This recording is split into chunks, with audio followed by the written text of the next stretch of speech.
that's how we're making our video. Uju now dropped a bomb. Uju, you need ask her what I dropped.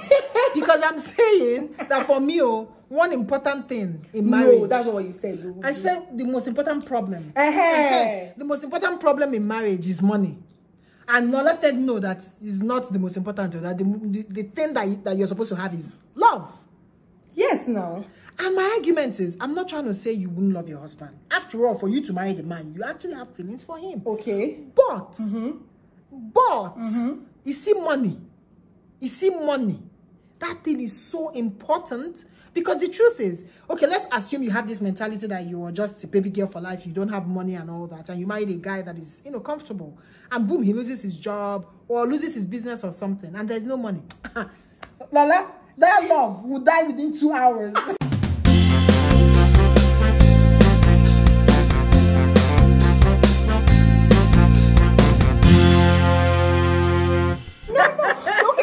So maybe the question I'll ask you, because I'm just trying to think about it from a different angle. Okay. The question I'll ask you is, are you saying that people who are not rich, people who are poor, can't be happy in their marriages? That's not what I'm saying. Okay. Again, remember, when we say money is subjective. What I call comfort might not be what you call comfort. Okay. Because maybe you've seen more or you've seen less than me. Yeah. So for you, if your husband makes 50,000 a month, for instance, it gives you that comfort you want. Whereas mine needs to just make 10,000 and it gives me that for people. I was like, am I fighting my argument? So what I'm trying to say is that money and comfort is subjective. It all depends on how much you've seen. So for people that have not even seen that level of comfort, the only thing they know is, again, that thing you're asking, that lady you feel is poor, and you're saying you've seen people that are poor and happy. She doesn't see herself as poor.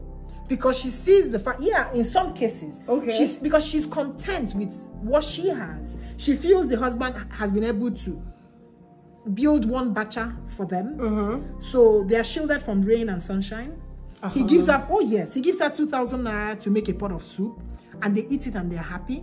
The guy goes out every day and comes home with 5,000 or 3,000. Yes, so they're happy because they are comfortable in her level. So you're saying, so the moment the guy is not able to pay for that bacha fee and give her 1,000 or 2,000 to make a pot of soup, and she sees her children dying because of hunger, I bet you that love will be challenged.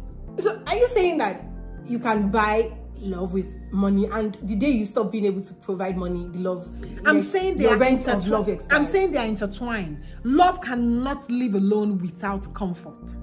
Okay, there's a song from Davido. He said, "Love is sweet, though when money enter, love is sweet." That's what I'm saying. I agree that money makes love sweeter, but I don't think that they are mutually exclusive. Okay, let me say something here. Money makes love sweeter, and love makes money sweeter as well.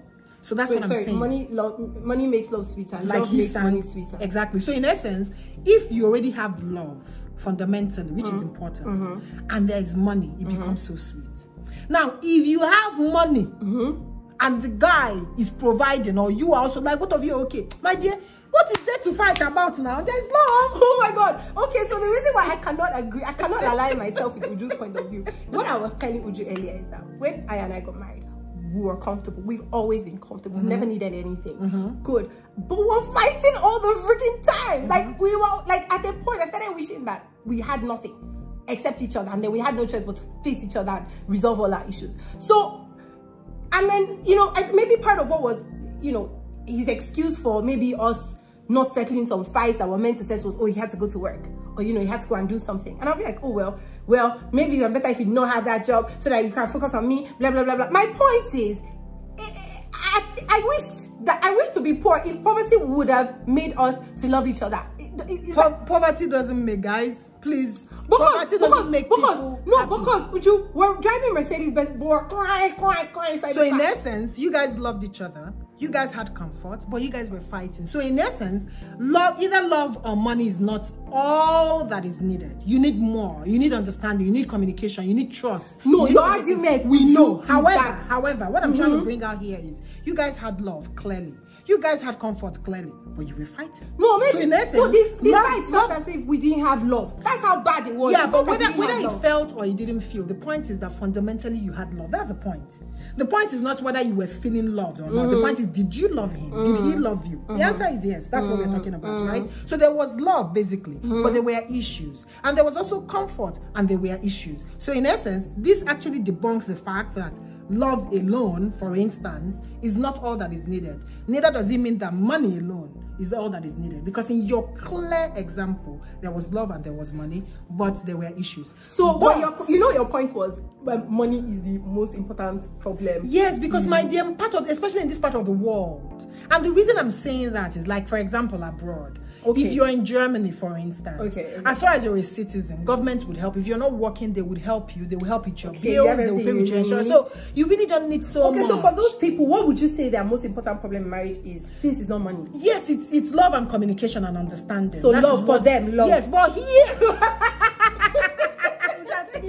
So you have to say that based on our geography. Oh yes, geographically it matters. Guys, comment and tell us what you think. Tell us what you think of geographically. I'm not having it. Because you know what? A white woman is not thinking of what she's gonna feed her children tomorrow. She's not thinking of if her children fell ill, whether she would have money to pay for the hospital bills. She's not thinking of the drugs she's gonna buy from pharmacy. Okay. So let me introduce a question to you now. He swears he loves his wife. He does love her. If you love me, you provide. Wait, let me finish now. Okay. Everything is okay. Then he's cheating. Isn't that, to me, a more important problem than money? No, you know, we had two points we wanted to analyze: money and love. Of course, cheating. If you're cheating on me, you don't love me now. Okay, so you're saying that once cheating is in the mix, it means that there's no love in the mix. Yes and no. Well, to me, yes and no, because for me, yes and no, because people can make mistake and cheat. What do I mean? Okay. Maybe you might go to club and drink a lot and you're carried away, you're intoxicated, you just have so one you cheat quickie. One quickie. I mean, you were not even thinking. You made a huge mistake. We're not trying mistake. However, you were not thinking. But the one that you went, you're chiking the girl. You're cheating repeatedly. Yes, you are thinking of the lies you would tell me. Most of the nights you told me you went for a meeting, you actually went to hang out with her. You know, you're dating her, you love her. Perhaps you even have more feelings for her. Or maybe you like her. Or you think you love her. You might not even be loved. You think you like her. You're spending time with her even more than you're spending with us. So it means that there's no love. You don't even know what love is. It's not a matter of love not being there. You don't even know what love is. Because if you knew what love is, you would have used same energy in your family, right? So you don't know what love is. That's a different category. It's a different angle. Okay, another question, because Uju, I'm still not having it. I'm not convinced. Okay. I'll ask you another question. Okay. Now, ask me. I'm going to use the example of my parents. I told you about my parents, right? Oh, yeah. They're like this. Yeah. I told you. Now, when they got married, they were, broke as, you know, they're still broke. But they loved each other and they loved God, and, you know, they worked together and everything. But now, I mean, I mean, they're balling. They can go anywhere. They go on any holiday to any place in the world. Just name it. Once they see it, they like it, they want to go. My point is, their love was able to sustain them until they had money. Remember the argument we had off camera, guys? Let me say this here so it will actually buttress my point. Remember we were talking about off camera about those girls, or some girls that have that mindset that I'm not supposed to do anything, I'm just supposed to be pretty at home and my husband will provide. And that was how this argument came up, because we were like, okay, what if the guy loses his job and there's no money? How do you now continue? So your parents had love, they had mutual understanding, because both of them, even though they didn't have money initially, were hard workers. You see? So they knew they had a trajectory for their life and the life of the children they were going to bring into the world. So they had money potentially because they were doing something. They had a mindset that was working. So potential money. Oh yes, because our argument or discussion started with those that had that twisted mindset. I'm a pretty girl, you're supposed to give me everything. That's where the problem comes. Okay, so let's agree to disagree. Okay. And rephrase that sentence. You know, the most important problem in love, or the biggest problem in marriage, is one of the most biggest problem in marriage in Africa, in Nigeria, is money. No, not in Africa and Nigeria. Like in Africa, maybe for slave queens. Because I can't even say slave queens. I'm trying to rephrase it in a less, because the way you're saying it, to me, it's not giving me I don't think that is actually the most important. It's a big problem. Okay, so let's say the most important problem is mine if both couples are not on the same page. You know why I'm saying this? Yeah. Because I've seen some marriages where the guys, oh Lord, this is a little bit deep, but stay with me, guys. I've seen some marriages where the guys are in this era of, oh, this is a woke generation where women are empowered and women work. Yeah. And it gives them this level of complacency. Okay. They don't want to do much. So yeah, there's one angle. Yes. Yeah. So it's easy for them to say, I don't have money. Okay. And in their mind, they know that she will still pay for the school fees now. She'll still pay for the rent. Okay. Right? So they are not on the same page. Okay. And you still have the slave queens that still have that mindset that because I'm a woman, I'm not supposed to provide. Yeah, I'm not supposed to bring any money. Even if I have money, my money is my money, and your money is our money. Yeah. So both of you are not on the same page. Okay. In the case of your parents, you guys were on the same page. They were on sorry. the same page. They were on the same page. I see how beautiful they've turned out. Yeah. Okay. You know, so being on the same page for me is what is maybe most important. Yeah. Because when you guys are a team. You guys already know you're a team. Okay. You're working for the betterment of the team. Exactly. As against individually. Exactly. So nobody's hiding finances per se. Nobody's holding and saying this is mine. That doesn't mean you won't have money that you do your own thing with. I mean, I know homes that they have joint accounts where they put everything needed for the family together, and they have their individual accounts where individually they can go and buy properties in their individual names. It's not a problem because you have, I mean, that you're married does not mean you've lost your identity or your individuality. You're still a human being. There are things you want to own or things you want to be for yourself, not necessarily with your partner. So maybe you want to buy a yacht and your husband is not somebody that is huge on traveling. Maybe he feels that his investment has to be buying properties in Nigeria, not even internationally. It's okay. He should use his own personal money to do that. You use your own personal money to do yours, and you still have joint accounts for not just taking care of the children, but buying properties for them or investments for them for when they grow up. So what I'm saying, I've lost my line of thought. What you were trying to say was that you're rephrasing the most important part. We are rephrasing. Look at this one. I'm definitely agreeing with you to the extent that I'm also agreeing with you that love is there strong. must be a convergence of values. Your values must be pretty much, as close as they can be. That's just the truth. If not, you find that you have to now align with his, or he now has to align with you, and there may be resentment in that. Of course, not just maybe. It will be anticlimactic. When you enter that marriage, you'll be like, what? So this is scam. Yes. Marriage is scam and all these kind of things. So so let's agree that what's most important, especially when you're, convergence of alliance. You guys just sort of need to agree that this is it. Yeah.